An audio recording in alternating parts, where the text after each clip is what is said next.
Okay, now we will move on to item number 4, consideration of a general plan amendment rezone, tentative parcel map to facilitate the creation of 8 lots for future development with industrial uses on approximately 9.5 acres, located at 3142 Calusa Frontage Road.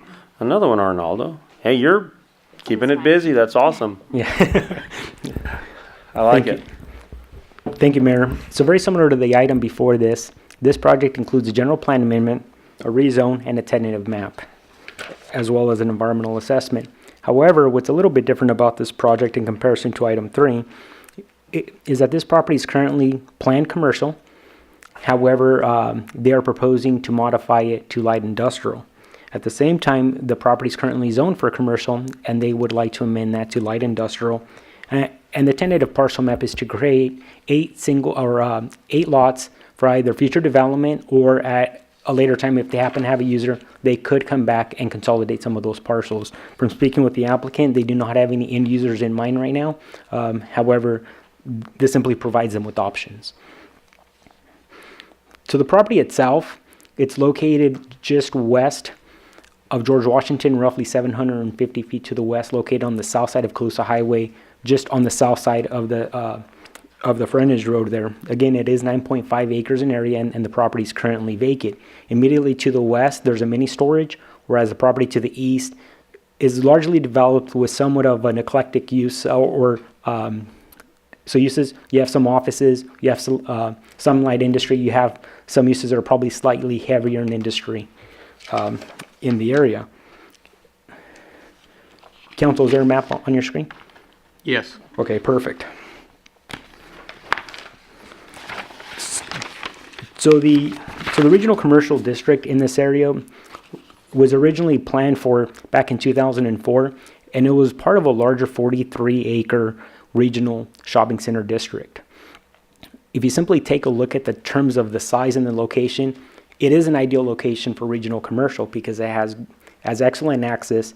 However, with that being said, because how it's been developed and how the existing parcels are somewhat fragmented, that's one of the reasons why staff felt comfortable recommending approval, because this specific piece of property, it's at the mid-block. Whenever you have regional commercial, you typically want to be at the intersection of 2 major roads, which again, this piece of property is not. It's mid-block. Generally, with mid-block regional commercial, you typically cannot get anchor tenants. And then on top of that, if you simply look at the parcel configuration, width versus depth, it's not conducive for your big box shopping centers, which is what the C3 Regional Shopping Center District envisions. A good example of a regional shopping center is our mall, or the Walmart shopping center, or the Lowe's shopping center. Those are your traditional big box shopping centers. However, they're always located at the intersection of 2 major roads, which again, this lacks.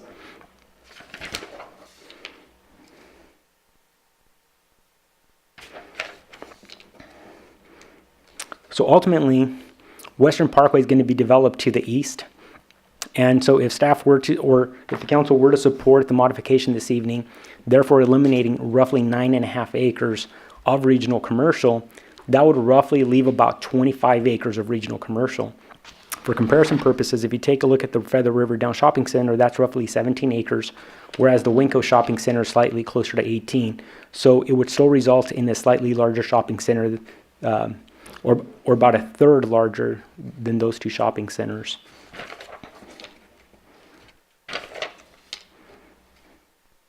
And I have a couple of different slides that show the various commercial that would be remaining.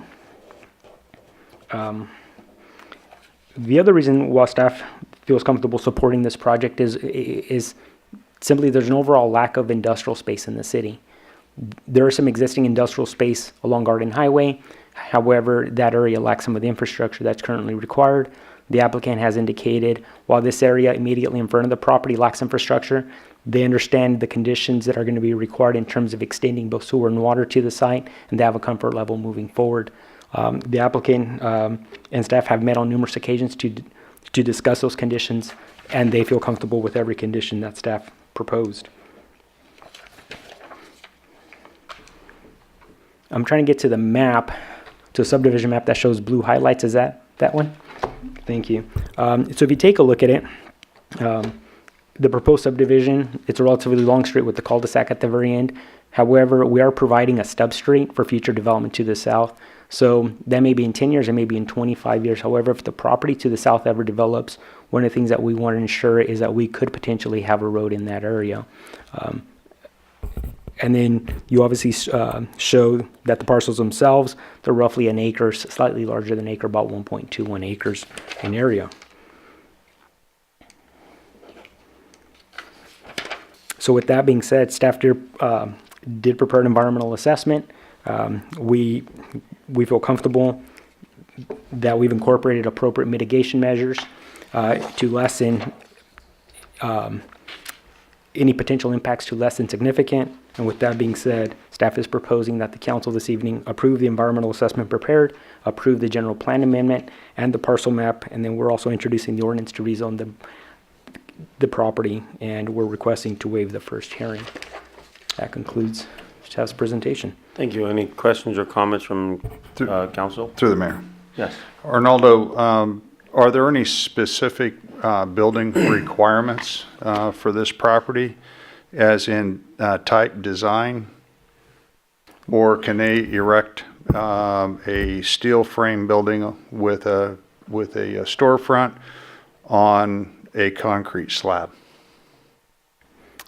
They, the city's design guidelines are silent in regards to industrial. However, whenever applicants come in, one of the things that staff tries to do is negotiate design guidelines. However, by the strict application of the city's design guidelines, industrial does not have applicable design guidelines for this area. So you're absolutely correct. They could, in theory, come in and can make an argument, and a very sound argument at that the city's design guidelines do not comply. With that being said, there is some language in the city's general plan that provides the city some discretion in terms of adding articulation, landscaping requirements, fencing requirements. Industrial development is always a challenge. Oftentimes where it's located, it's not necessarily an issue. However, we're also sensitive because of its location and its high visibility on Colusa Highway, that is an issue that we're gonna have to take a hard look at once applications are submitted. And that was the next part to this is the back side of these businesses, where these lots would face directly out onto Highway 20, which is at a gateway to Yuba City, has residential developments across or catty corner to that. So they'd be looking out, some residences would be looking out at these properties. So there's no requirement for architectural design. What would it take on a project like this? What would council have to do to be able to move forward and change that to where we'd have a higher level of development design on this? My recommendation this evening would be to impose that the two northernmost parcels right along Colusa Highway comply with the city's commercial design guidelines, and the commercial design guidelines would ensure that the project would be built to quality standards. And quite frankly, they're the two buildings that are going to be the most visible. The buildings to the south of that are going to be more than likely they're going to be screened by the two northernmost buildings. Thank you.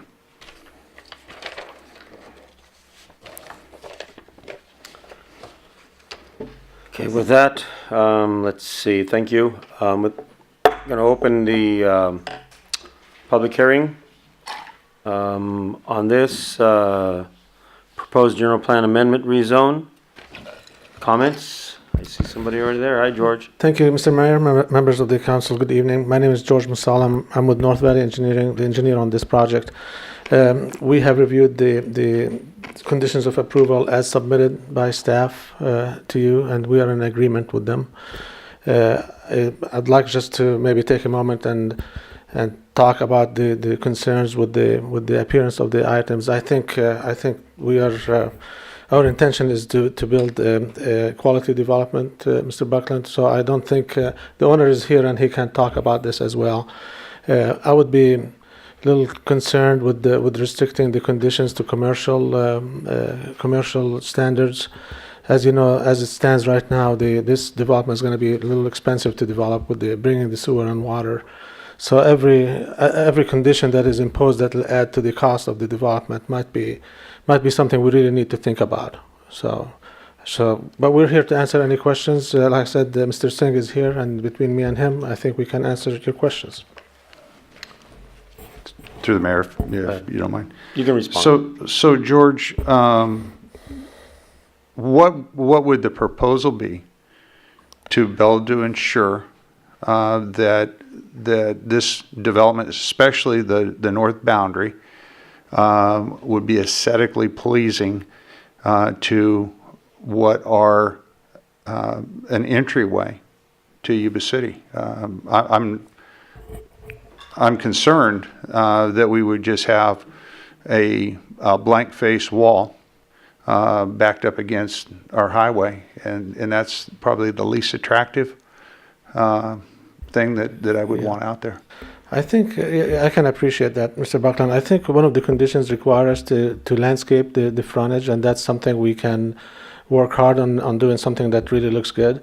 And also maybe, and I haven't talked to Mike about this, but maybe one of the options is maybe increase the setback on the north side and make sure that the buildings are set to the back, away from that line, and maybe require some more landscaping. So, but like I said, we haven't discussed this before. This is the first time I hear the concern come up. But I think something maybe I would recommend to Mike that maybe that's something we can do. You know, maybe try to mitigate it with some landscaping. Again, well, I mean, this is just a question. So,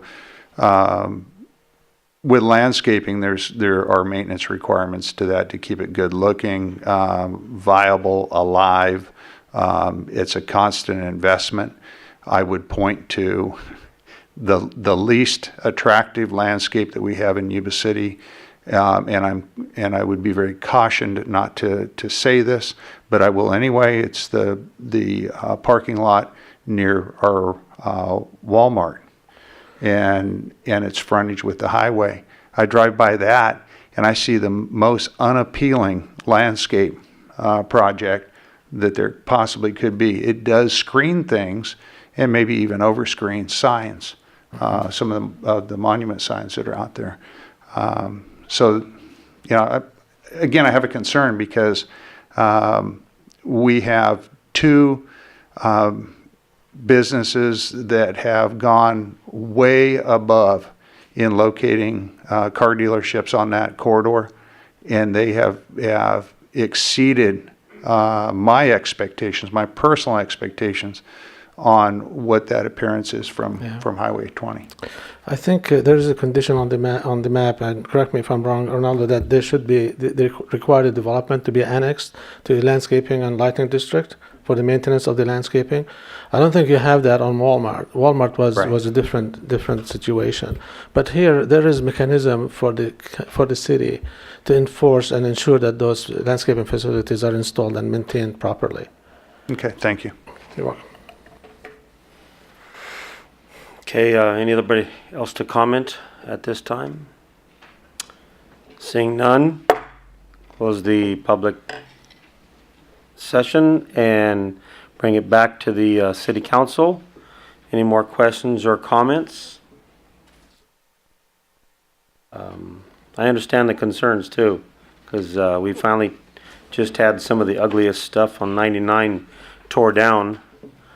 And so we're a little sensitive to some of the aesthetics, because we're trying to improve, permanently improve the looks along our highways and entryways. So we're a little sensitive to that problem right now and for the future. We don't want that to occur again. Question I would have, is there anything that we could do? I mean, actually, there was a question as to from Councilmember Buckland on that. Arnaldo? Mayor, short of requiring that the two northernmost buildings comply with the commercial guidelines, the city council can impose a condition to either have the project go before consideration before the planning commission for architectural review. And that, I believe, provides enough alternative or enough flexibility built into it where the conditions can be negotiated in terms of materials, building heights. Because at the same time, I think it could be challenging to impose requirements on the applicant without knowing exactly how it's going to work out. If the project develops tomorrow versus 10 years from now. However, I think there's probably some middle ground there to simply say that the project, and that can be worked directly into the rezone application, that any applications for the two northernmost buildings be presented for consideration before the planning commission for architectural design review. That's actually a good idea. Thank you. That's why we have you in that position. Thank you. Is there any difficulty with the applicant according to this? We'd like to, we don't want to do something in session that would... Mr. Mayor, I believe if the intent of the condition for the applicant to comply with the design guidelines applicable to M1 districts, I think that'll be fine. Okay, looks like he's giving you the signal. Thank you. So I guess with that change in whatever that is, can you state what that would be in part of the conditions? Because we do have conditions of approval for that copy here for inter-office memo. So what else would have to be added to that? We would Correct wording. We would add an X overlay zone district on the rezone application. So, so the condition would run with the property, so it's very clear to any potential buyers of the property. Just those two northern ones? On the two northernmost parcels right along Correct. Calusa Highway. Just on those two? That's going to read that any future construction or development of that building shall go before this planning commission for consideration in regards to architectural review design. Okay. Sounds like it's... Well, it wouldn't necessarily... So George is asking if we can add a language to state that that the project will comply with the M1 design guidelines.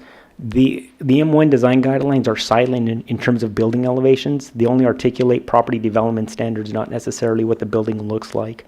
I think if that's the case, I think the planning commission is astute enough to have a very good understanding of market conditions, and at that same time, I believe that there's enough flexibility built into that condition that provides flexibility for both the project applicant and the city in terms of quality design, without dictating it here tonight exactly how it has to look and function. And through the mayor, Please, Councilman. Go ahead. would there I want to make a mistake, that's all. would there be any harm in delaying this and bringing this back in front of council with the language, and certainly so the developer would know exactly what the conditions would be that council would be looking at? Not from staff's position. We were okay with those conditions. Okay, he just said the conditions that you proposed Are okay. are the ones to go with, Okay. not the M1. Fair Okay. enough. So, to clarify with all that conversation, again, repeat what the modification is.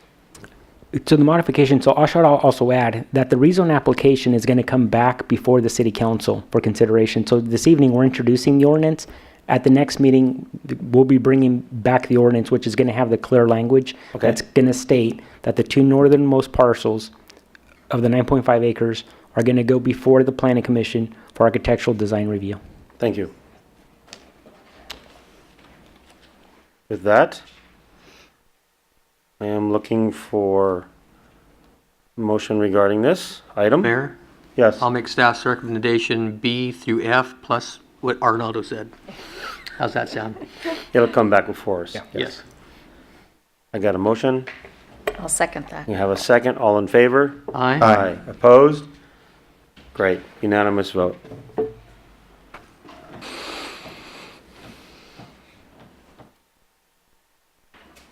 Thank you for working with us on that to make sure you get the best approval product.